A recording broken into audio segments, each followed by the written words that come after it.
Friends, നമസ്തേ. നമുക്ക് time കിട്ടിയില്ലെങ്കിൽ എന്താ ചെയ്യുക, ബിരിയാണി എത്രയും കഴിക്കണം, നമുക്ക് ഉണ്ടാക്കണ്ടേ. അപ്പം എത്രയും പെട്ടെന്ന് ഉണ്ടാക്കാനായിട്ട് ഒരല്പം റൈസ് കുക്ക് ചെയ്ത് വയ്ക്കുക. കുക്കറിൽ ചിക്കനും വേവിച്ച് വെച്ച് നമുക്ക് ഈസി ആയിട്ട് ബിരിയാണി ഉണ്ടാക്കാം. ഒരല്പം നെയ്യ് ഒഴിക്കുക, കുറച്ച് ഒഴിച്ചാൽ മതി.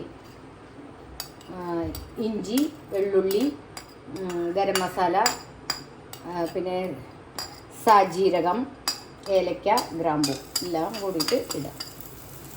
ഇത് സോട്ട് ചെയ്യാം.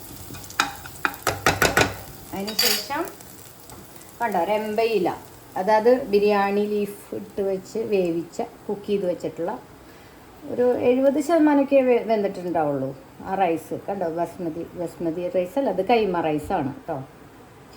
ഏതായാലും കുഴപ്പമില്ല. എന്നിട്ട് ഇതിലേക്ക് ഇടാം. ഉപ്പിട്ട് വേവിച്ച റൈസാണേ.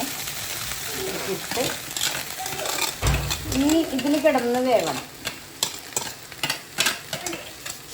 തീ കൂട്ടിയിടാൻ പാടില്ല, സിമ്മിലിട്ടിട്ട് വേണം ഇതൊക്കെ ചെയ്യാനായിട്ട്.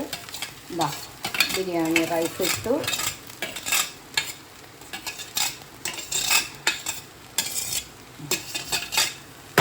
കൈമ റൈസാണേ.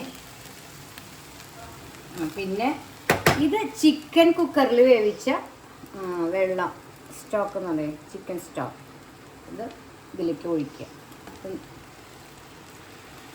ഇതിലാണ് ഇത് കുക്ക് ചെയ്ത് വരുന്നത്. അതിനുശേഷം വേവിച്ച് വെച്ച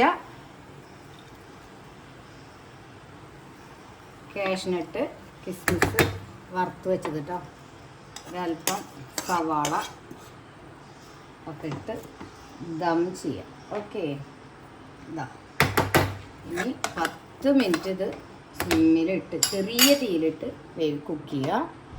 ഇതാ വേണ്ട ചിക്കൻ റെഡി. ചിക്കൻ റോസ്റ്റ് ചെയ്തത് ഇതിൽ വേണമെങ്കിൽ ആഡ് ചെയ്തിട്ടും നമുക്ക് ചെയ്യാം, അല്ലെങ്കിൽ സെപ്പറേറ്റ് ആയിട്ടും ചെയ്യാം. അപ്പോൾ റൈസ് 10 മിനിറ്റിനുള്ളിൽ റൈസ് റെഡി. അപ്പോൾ ബിരിയാണി കഴിക്കണമെന്ന് തോന്നുന്നവർക്ക് ഇങ്ങനെ വെച്ച് നോക്കൂ കേട്ടോ. റൈസ് വേവിക്കുക, ചിക്കൻ കുക്കറിൽ വേവിക്കുക, അതിൻ്റെ സ്റ്റോക്ക് എടുത്ത് വയ്ക്കുക. അത് കഴിഞ്ഞിട്ട് ചിക്കൻ നിങ്ങൾ എങ്ങനെയാണോ കുക്ക് ചെയ്യുന്നത് അതുപോലെ ചെയ്തോളൂ. റോസ്റ്റ് ചെയ്യണമെങ്കിൽ റോസ്റ്റ് ചെയ്യാം, ചിക്കൻ കറി ഗ്രേവി പോലെ ആക്കണമെങ്കിൽ തിക്ക് ഗ്രേവി ആയിട്ട് എടുക്കാം. ഇങ്ങനെ വേണമെങ്കിലും ചെയ്യാം, അതൊക്കെ ഓരോരുത്തരുടെ ഇഷ്ടം.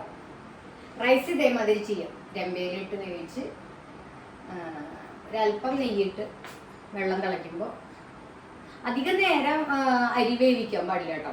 ഈ ജീരകശാലയൊക്കെ ഇങ്ങനെ പൊട്ടിപ്പോവും. അപ്പോൾ അധികം പൊട്ടിപ്പോയി കഴിഞ്ഞാൽ റൈസ് കാണാനും കഴിക്കാനും ടേസ്റ്റ് കുറവുണ്ട്. അപ്പോൾ അധികം കുക്കാവാണ്ട് നോക്കണം. പിന്നെ ഇങ്ങനെ തവ ഇട്ടിട്ട് ഏത് നേരം ഇളക്കാനും പാടില്ല. അപ്പോൾ അതിൻ്റെ റൈസ് ഇങ്ങനെ പൊട്ടിയിരിക്കും, ഇങ്ങനെ വിടർന്നിരിക്കും. അപ്പോൾ കാണാൻ ഭംഗിയുണ്ടാവും. ഇത് കറക്റ്റ് കുക്കായിട്ട് കിട്ടും. 70% ആകുമ്പോൾ ഊറ്റി വയ്ക്കും. ഇങ്ങനെ ഇതിൽ സ്ട്രെയിനറിൽ ഊറ്റി വയ്ക്കുക.